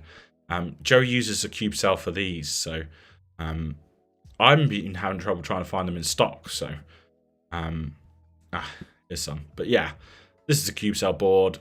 Look how cheap it is. Another great one. Yeah, the TTGo T-Beams, they're nice and cheap. But I like the WizBlock one, so right. Mapper. So they got this great guide on every step of how to build this thing. So it's a 3-axis gimbal, a GPS sensor, and then the base and the block, and antennas obviously, and a battery. This guide goes through every step-by-step of how to put it together, what parts you'll need, how to connect those parts, how to attach a GPS antenna. If you get a kit, shows you how to put it all together, shows you how to flash the firmware, add it to console. And my favorite part is it shows you how to set up the app. Now the app's like the killer thing for me. So on the fly, I can connect, set the region, set things like how often it sends out, the data rate, the transaction power, and just tinker it how I like. So, I mean, I do this all on the Glamos, but you have to cancel out of what you're doing. And just to have that app and to flash it and update it and everything is just fantastic. Can't recommend it enough. What's the point of mapping hotspots? Just verification of where they are important to be. Yes, generally that's the idea of mapping. So you're confirming the location of where coverage is. But it also allows you to say, well, if I send a signal here right now, how well does my antenna hear it? So if I was to change the cable, I could repeat that process and say, okay, that cable change has meant that RSSI difference. So that was a good thing or a bad thing. But it also means I can go out in the local area and map my coverage and see how far my antenna works. So it allows you to have like real-time tests that not only is it working, but how well is it working. Yeah, the other one that's a pre-built one is the BFGNeil LGT92. I don't recommend it too much because I've had two die on me. This one is a pretty easy, cheap pre-built one. Very nice though, you know. It's obviously a panic alarm. It's a panic alarm with a button, but it works as a mapper. So waveform, if you're on, how's it going? He loves these things. I just had nothing but GPS problems, and then the battery died. Might have been the stock that I had, but yeah, nice pre-built, easy to use one if you've never done it before. The only thing I say with these is the first time you get them, you have to kind of leave them out and on for 24 hours outside to pick up GPS lock. But once you get going, and as long as you don't let it die completely, you should be fine. Is there any more to swapping out an SD card than simply unplugging the hotspot, swapping out the SD card and plugging the hotspot back in? Yeah. Yep, just unplug it, flash the card, obviously, the brand new card, get the image off the rack site, flash it, take the old one out, put the new one in, turn it back on. That's all you need to do. Nice and easy. Yeah, and that's the other thing with the mapper as well. It not only helps you test your equipment, but lets you test the future placements as well. So if you've got somewhere where you want a hotspot, you can do a simulation all you want. Simulation is never going to be able to simulate reflection. So actually going there and testing with a mapper means that you know if you put a hotspot there, what sort of results you'll get. You can set these mappers to just send the odd ping, you know, one DC, but you can turn it so that everything that hears it, you pay for. So, you know, if I'm heard by 30 hotspots, I pay 30 DC for that transaction. But it knows that helps me know that I've got 30 in range then. You know, if I only ever send one, I will only ever know there's one in range, you know. So multi-packets is turned on so I can hear everything, and it just allows me to check the network a bit better. I have probably missed a load of questions, so if anyone wants to ask any more, please do.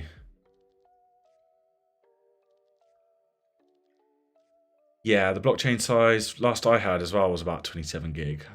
So that's why the 32 gig cards are so bad right now. It's just so close to the limit that it's causing problems. Yeah, and there's a video on the SD card replacement on this channel if you need some help. So just click my name after you click like and subscribe, obviously.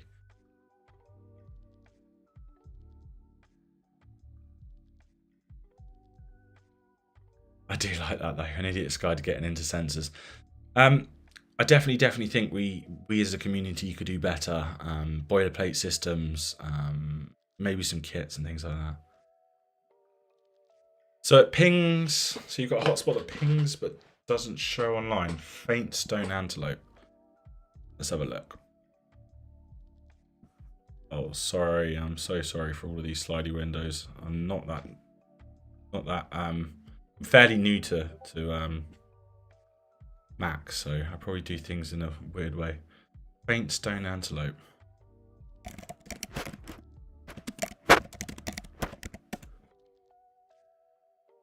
Faint stone antelope.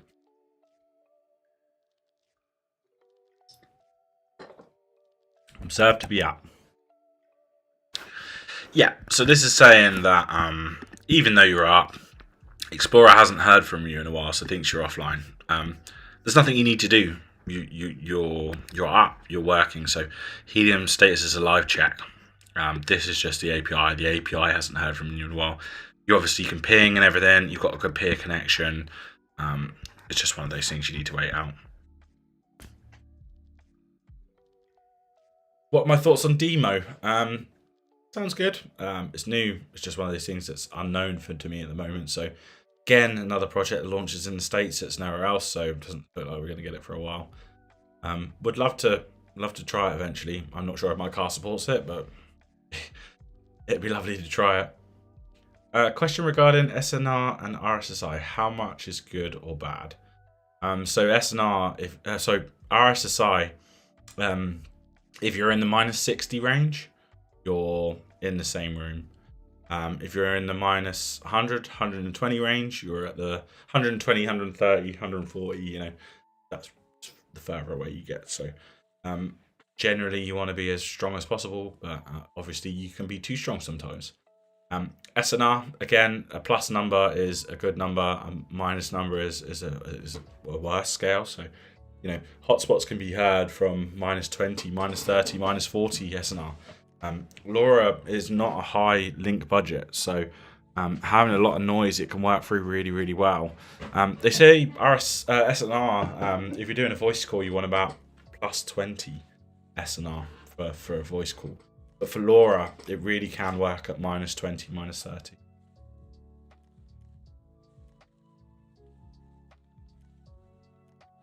So are the single data credit packets my miner has been sending recently likely related to mappers nearby? Yeah, it could be, definitely could be. It's sensor usage or mappers usage. Try the mappers map and have a look around your hotspots. You might notice that you've been mapped. One of the freakiest things I ever felt when I first started out is one of the mods mapped my hotspots. And I saw the data coming through, so I wasn't expecting it. And just to see it felt like someone was driving around the neighborhood. But over time, that's changed, and I pump a lot of data now. Last year, I've done like 500,000, 750,000 DC for fun, just testing sensors and things. So.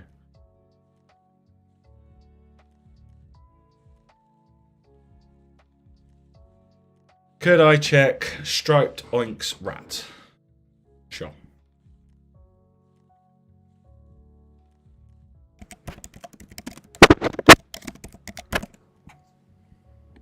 Look at that. Very unique name. Very unique name. And yeah, feel free to buy me a beer, which, according to Rob, will always be turned into beer. Be nice to do.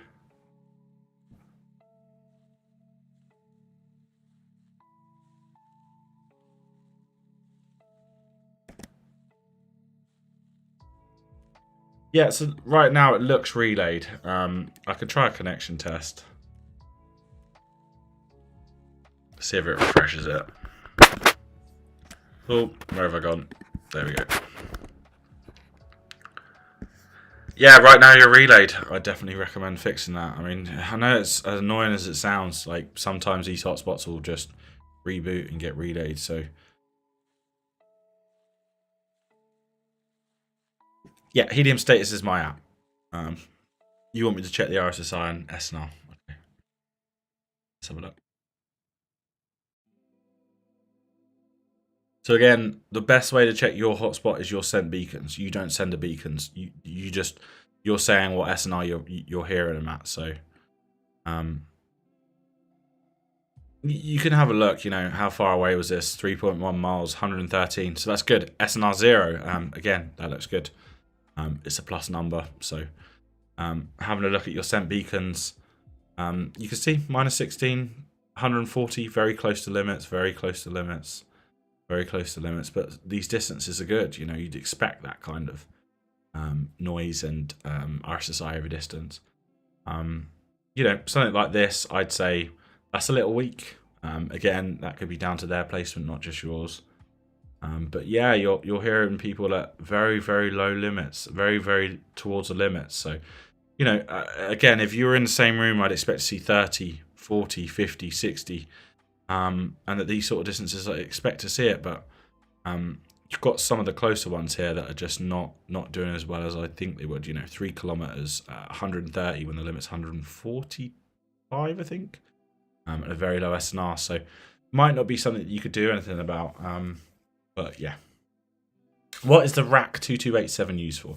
So the rack 2287 is the Concentrator. It's our brand of Concentrator, my favourite one. And this is the LoRa part of your hotspot. This plugs into a PCI Mini slot, but it's what transmits and receives the LoRa signal. So think of it as your radio card. That plugs into your hotspot, and all that is this plus a Raspberry Pi and a hat most of the time.